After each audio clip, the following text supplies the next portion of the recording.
औज़ुबिल्लाहिमिनश्शैतानिर्रजीम बिस्मिल्लाहिर्रहमानिर्रहीम अल्हम्दुलिल्लाहि रब्बिल आलमीन।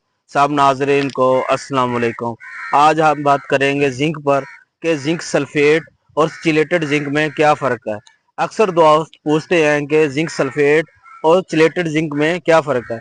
एक्चुअली जो जिंक सल्फेट होती है जब हम ज़मीन में डालते हैं, जिंक एक ऐसा एलिमेंट है जो हर किसी एन के साथ कनेक्ट हो जाता है, यानी कि दूसरी फर्टिलाइज़र के साथ आसानी से मिल जाता है, ख़ास तौर पर फास्फोरस के साथ।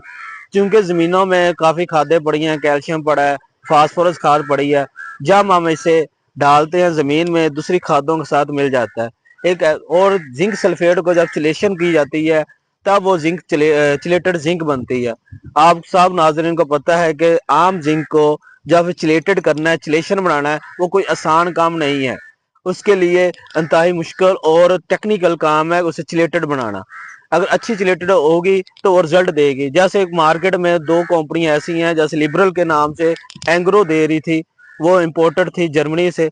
इसी तरह अपनी अल्टीगा एग्रीसोल्यूशन दे रही है जिंक सेंग्राल जेडन के नाम से, जो कि चिलेटेड है और 15% है।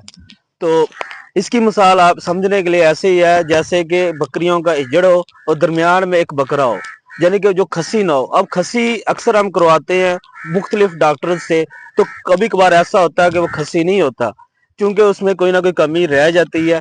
फिर जब एक बकरा को खसी करना मुश्किल है, फिर जिंक सल्फेट को खसी करना कितना मुश्किल होगा। वो एक केमिकल है, उससे चिलेशन करना उससे ज़्यादा मुश्किल और टेक्निकल काम है।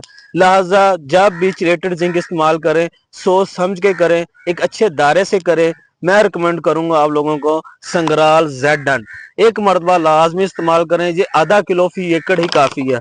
बाकायदा इसकी रिकमेंडेशन है, जो अगर कैमरामैन फोकस करे, सिर्फ आधा किलो फी एकड़ है। जबकि आप कोई भी थैली उठाएंगे उस पर लिखा होगा, 2 किलो वाली थैली पर लिखा होगा 2 थैलियां इस्तेमाल करें या 4 किलो इस्तेमाल करें। इस पर सिर्फ आधा किलो ही लिखा हुआ और स्पेन की है। और या फिर अगर आप नीचे डाल नहीं सकते तो आप इसका स्प्रे भी कर सकते हैं। स्प्रे में सिर्फ 150